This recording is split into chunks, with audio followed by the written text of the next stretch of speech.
Hello my dear friends, आशा करते हैं कि आप सभी अच्छे होंगे। आज आप लोगों के लिए क्लास 10th के हिस्ट्री का पहला चैप्टर का एमसीक्यू क्वेश्चन लेके आए हैं।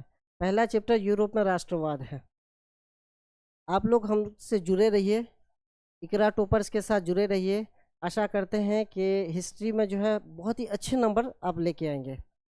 जो है तो पूरे सोशल साइंस का ही धीरे धीरे वो वीडियोस डाला जाएगा, इसमें सारे सब्जेक्ट का डाला जाएगा, पूरे सोशल साइंस का। और इसमें जो है आप लोग जुड़े रहिए, 90+ स्कोर करने का इसमें संभावना है। तो चलिए हम लोग स्टार्ट करते हैं दोस्तों। पहला क्वेश्चन,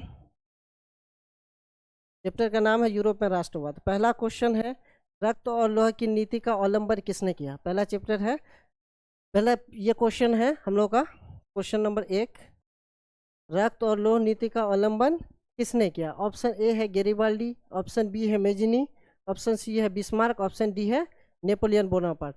ये जो है इस क्वेश्चन का सही आंसर है बिस्मार्क, ऑप्शन सी। ये गैरिबाल्डी जो है वो पेशे से नाविक था। पेशे से क्या था? नाविक था। गैरिबाल्डी पेशे से नाविक था। चलिए अब दूसरे क्वेश्चन की तरफ चलते हैं। दूसरा क्वेश्चन है, निम्न में से किसके योगदान से इटली का एकीकरण पूर्ण हुआ। इसमें किसके योगदान से इटली का एकीकरण पूरा कंप्लीट हुआ। तो इसमें ऑप्शन ए है मेजनी, ऑप्शन बी है काउंट काबूर, ऑप्शन सी है विक्टर एमेनुएल। इन तीनों का योगदान था, एकीकरण पूर्ण होने में ये तीनों का योगदान था। इसलिए इस क्वेश्चन का सही आंसर होगा ऑप्शन डी, इनमें से सभी। चलिए आगे चलते हैं। अब देखिए, हेगेल किस देश का दार्शनिक था।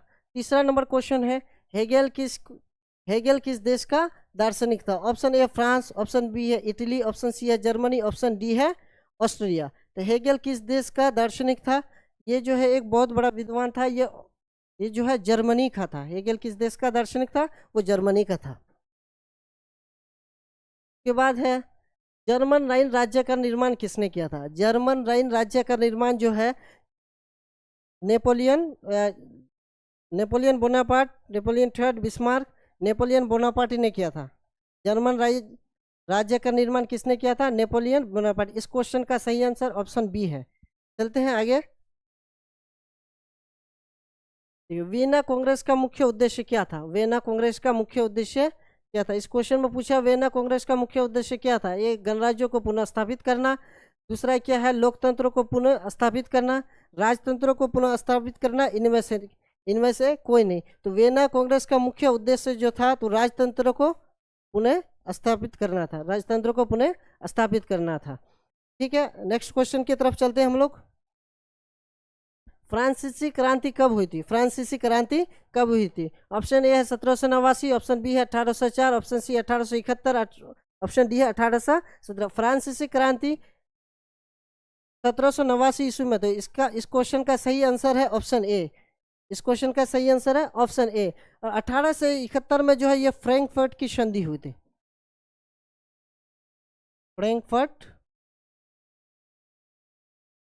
की संधि हुई थी। इस क्वेश्चन को भी याद रखना है मेरे दोस्तों। तो फिर चलते हैं हम लोग नेक्स्ट।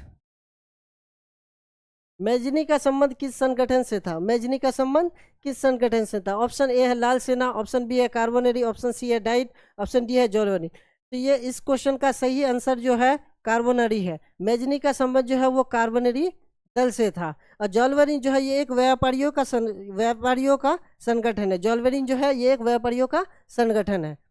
आगे चलते हैं दोस्तों। राष्ट्रीय आंदोलन का केंद्र जेना विश्वविद्यालय कहाँ स्थित है। राष्ट्रीय आंदोलन का केंद्र जेना विश्वविद्यालय कहाँ स्थित है। Option A Italy, option B Germany, option C रूस, ऑप्शन डी ग्रेट। ये क्वेश्चन जो है तो बुक में इस क्वेश्चन के बारे में कोई जिक्र नहीं हुआ है। बुक में इस क्वेश्चन के बारे में कोई जिक्र नहीं हुआ है, लेकिन इस बार 2023 में जो है ये क्वेश्चन पूछा गया है। तो राष्ट्रीय आंदोलन का केंद्र जेना विश्वविद्यालय जो है ये जर्मनी में स्थित है। कहाँ स्थित है? जर्मनी में स्थित है। इस क्वेश्चन का सही आंसर क्या है? जर्मनी है।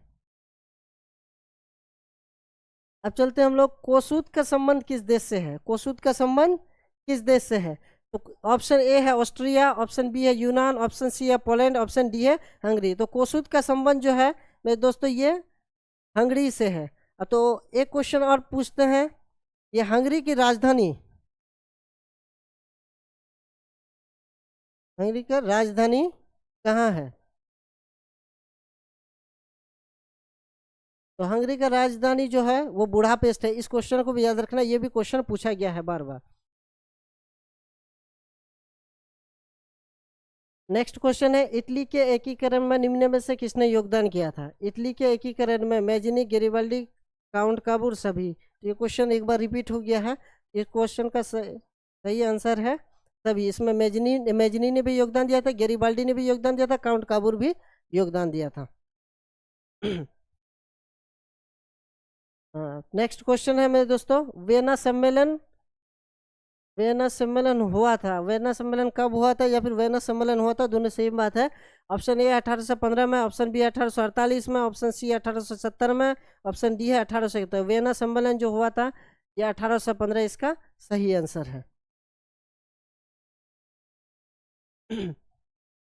अब है नेक्स्ट क्वेश्चन है, जेनेवा संघ कब हुई? जेनेवा संघ कब हुई? इस क्वेश्चन का सही आंसर है 1954। जेनेवा समझौता या जेनेवा संघ जो है 1954 में होता। इटली के एकीकरण में निम्न में से किसका संबंध नहीं है? इटली के एकीकरण में निम्न में से किसका संबंध नहीं है? एक मैजिनी का तो संबंध था, काबूर का भी, काउंट काबूर का भी संबंध था, गोरीबाल्डी का भी संबंध था। जी देखिए दोस्तों, इटली के एकीकरण में इसमें पूछा है किसका संबंध नहीं है, किसका संबंध नहीं है। तो इटली के एकीकरण में मैजिनी का भी संबंध था, काउंट काबूर का भी संबंध था और गेरिबाल्डी का भी संबंध था। तो इटली के एकीकरण में से किसका संबंध नहीं है? तो वो बिस्मार्क का संबंध नहीं है। बिस्मार्क का संबंध जो है तो जर्मनी के एकीकरण में है। किसके एकीकरण में है? जर्मनी के एकीकरण में है।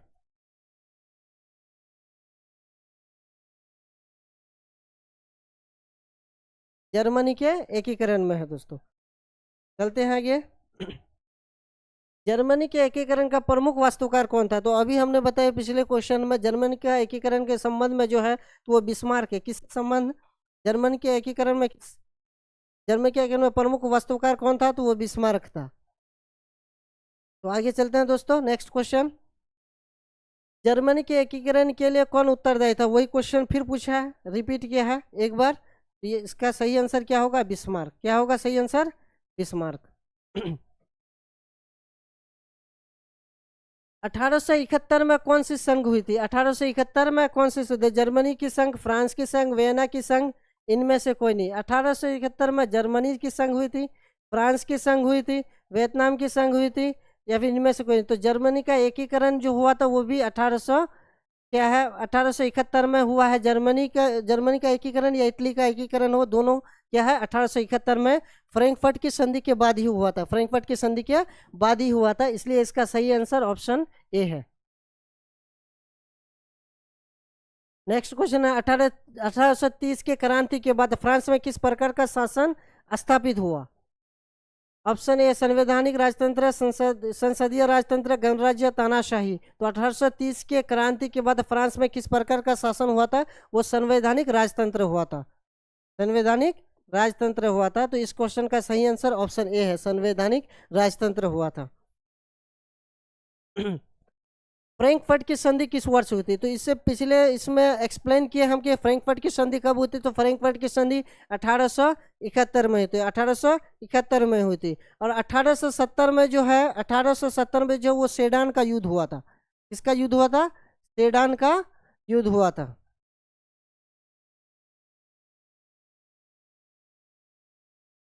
किसका युद्ध हुआ था? सेडान का युद्ध हुआ था। ठीक है, 1870 में सेडान का युद्ध हुआ था, जो हुआ था फ्रांस और पर्सा के बीच। फ्रांस और पर्सा के बीच हुआ था, पर्सा के बीच। तो ये भी ध्यान में रखना है। और फ्रैंकफर्ट की संधि किस वर्ष हुई थी? 1800 फ्रैंकफर्ट की संधि 1871 में, और 1870 में सेडान का युद्ध हुआ था, वो फ्रांस और पर्सा के बीच होता, फ्रांस और पर्सा के बीच होता। चलिए आगे चलते हैं। दूसरा क्वेश्चन, किस युद्ध के बाद जर्मनी का एकीकरण हुआ? किस युद्ध के बाद जर्मनी का, चाहे जर्मनी का एकीकरण हो या इटली का एकीकरण हो वो किस है, सेडान के युद्ध के बाद हुआ था। और कौन सा संधि के बाद, फ्रैंकफर्ट की संधि के बाद 1871 के बाद ही हुआ था। तो किस युद्ध के बाद जर्मनी और एकीकरण, जर्मनी का एकीकरण हुआ था। तो क्रोमिया का युद्ध नहीं हुआ, सेडान का युद्ध नहीं हुआ, पर्सा डेनमार्क का युद्ध या सल्जा का युद्ध। तो इसका सही आंसर क्या हो जाएगा, सेडान का युद्ध। अभी बताए सेडान का युद्ध कब हुआ था, 1870 में। किसके किसके बीच हुआ था, फ्रांस और पर्सा के बीच में हुआ था। सेडान का युद्ध फ्रांस और पर्सा के बीच हुआ था। चलिए आगे चलते हैं दोस्तों।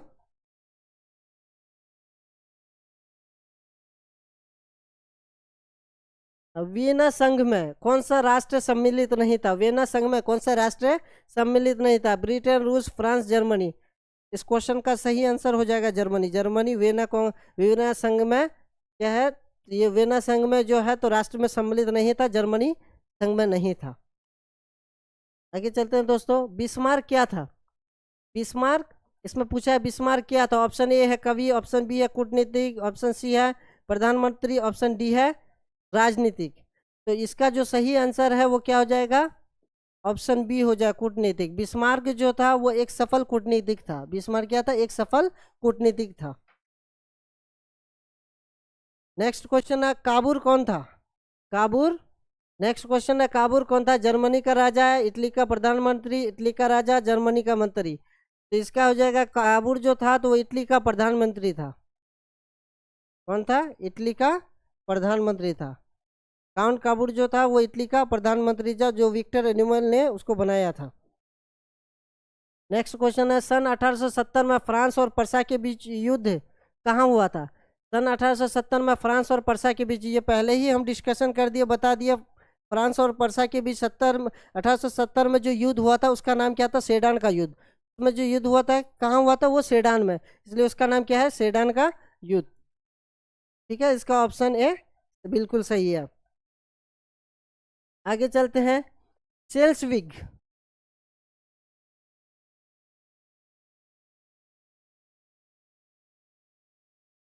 सेल्सविग और हॉल्स्टीन का संबंध किस देश के एकीकरण से है, इटली के एकीकरण से, जर्मनी के एकीकरण से, यूनान यूनान के एकीकरण से, अमेरिका के में। तो सेल्सविग और हॉल्स्टीन का संबंध जो है तो वो जर्मनी से है। किससे है, जर्मनी से, इसलिए क्वेश्चन का आंसर ऑप्शन बी बिल्कुल सही है। हाँ, जर्मनिया क्या था, क्वेश्चन पूछा है जर्मनिया क्या था। तो ऑप्शन ए है ब्रिटिश राष्ट्र का प्रतीक, ऑप्शन बी है जर्मन राष्ट्र का प्रतीक, ऑप्शन सी है रूसी राष्ट्र का प्रतीक, ऑप्शन डी है फ्रांसीसी राष्ट्र का प्रतीक। तो जर्मनिया क्या था, जर्मनिया जो है ये जर्मन राष्ट्र का एक प्रतीक है, जर्मन राष्ट्र का एक प्रतीक है। दूसरे क्वेश्चन की तरफ चलते हैं। फ्रांस की क्रांति का प्रमुख कारण था, फ्रांस के क्रांति का प्रमुख कारण था। ऑप्शन ए प्रजातंत्र,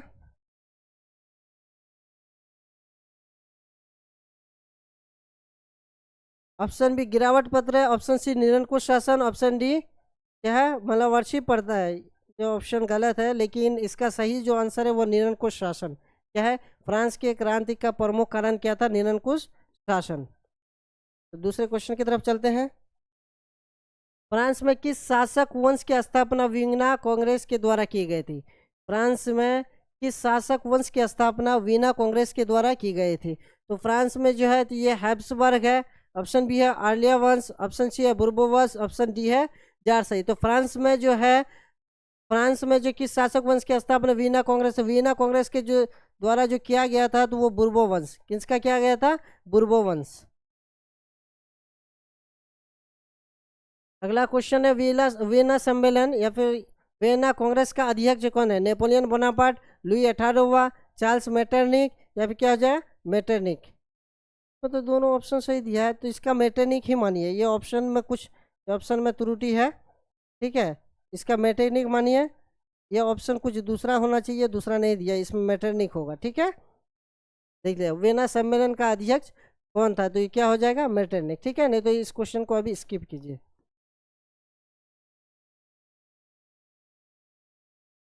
नेक्स्ट क्वेश्चन है मेटरनिक व्यवस्था का उद्देश्य क्या था, मेटरनिक व्यवस्था का उद्देश्य क्या था। तो ऑप्शन ए है गणराज्य की स्थापना करना, ऑप्शन बी है प्रजातंत्र की स्थापना करना, प्रजातंत्र, ऑप्शन सी है राजतंत्र व्यवस्था की पुनः स्थापना करना, ऑप्शन डी है नेपोलियन की पुनः स्थापना करना। तो मेटरनिक व्यवस्था का उद्देश्य जो था तो वो राजतंत्र की क्या है, राजतंत्र व्यवस्था की पुनः स्थापित करना। ये ऑप्शन सी सही है। अगला क्वेश्चन की तरफ चलते हैं। मेटरनिक कौन था? मेटरनिक जो था वो ऑस्ट्रिया का चांसलर था। कहाँ का चांसलर था? ऑस्ट्रिया का चांसलर था। अगले क्वेश्चन की तरफ चलते हैं। किसने कहा था फ्रांस जब छींकता है तो बाकी यूरोप को सर्दी जुकाम हो जाता है?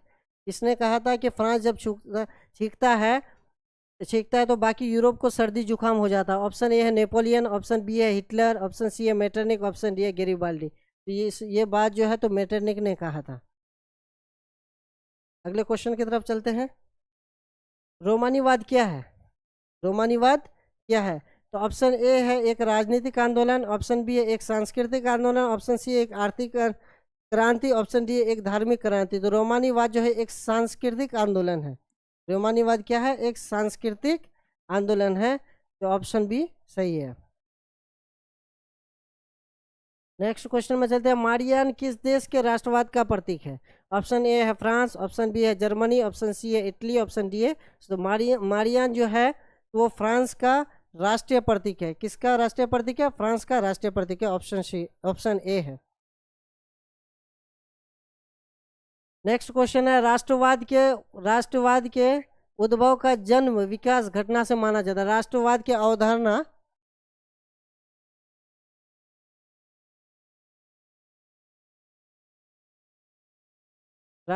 अवधारणा का जन्म विकास किस घटना से माना जाता है? तो इसका जो माना जाता है ये पुनर्जागरण काल से ही माना जाता है। राष्ट्रवाद के अवधारणा का जन्म विकास जो माना जाता है वो पुनर्जागरण काल से ही माना जाता है। इसलिए इस क्वेश्चन का करेक्ट आंसर ऑप्शन ए है। एक्ट ऑफ यूनियन किस वर्ष पारित हुआ था? एक्ट ऑफ यूनियन किस वर्ष पारित हुआ था? तो ए 1688, बी 1707, सी 1788, डी 1807। इस क्वेश्चन का सही आंसर ऑप्शन बी है। चलते हैं अगले क्वेश्चन की तरफ। यंग यूरोप का संस्थापक कौन है? क्या है यंग यूरोप पूछे या फिर यंग इटली पूछे तो उस क्वेश्चन का जो है आंसर वो मेजनी होगा। गैरिबाल्डी, विक्टर एम्बर, मुसोलिनी है। तो इस क्वेश्चन का सही आंसर क्या है? यंग यूरोप का संस्थापक कौन था? तो मेजनी था। नेपोलियन ने जर्मनी में किस सन की स्थापना की? तो इसको ये क्वेश्चन का पहले ही डिस्कशन कर लिया। नेपोलियन ने जर्मन राइन संघ की स्थापना की। जर्मन राइन संघ की स्थापना की थी। तो इस क्वेश्चन का सही आंसर हो जाएगा ऑप्शन बी। चलते हैं अगला क्वेश्चन की तरफ। नेपोलियन संहिता किस वर्ष लागू की गई? नेपोलियन संहिता जो है 1804 में लागू किया गया था। कब किया गया था? 1804 में। ये इसका ऑप्शन डी सही है। कहते हैं नेपोलियन कोड में कुल कितने कोड है? तो नेपोलियन कोड में कुल 5 कोड है। कितने कोड है? 5 कोड है। नेपोलियन कोड में कुल कितने कोड है? 5 कोड है।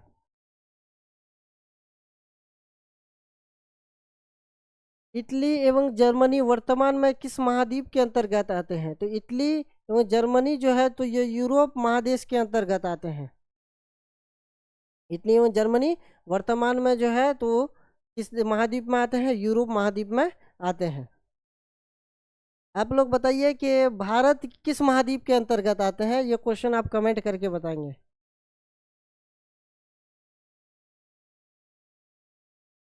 भारत किस महाद्वीप के अंतर्गत आते हैं? ये क्वेश्चन कमेंट करके बताएंगे आप। जर्मनी का एकीकरण कब पूरा हुआ? जर्मनी का एकीकरण कब पूरा हुआ? जर्मनी का एकीकरण 1871 में पूरा हुआ था।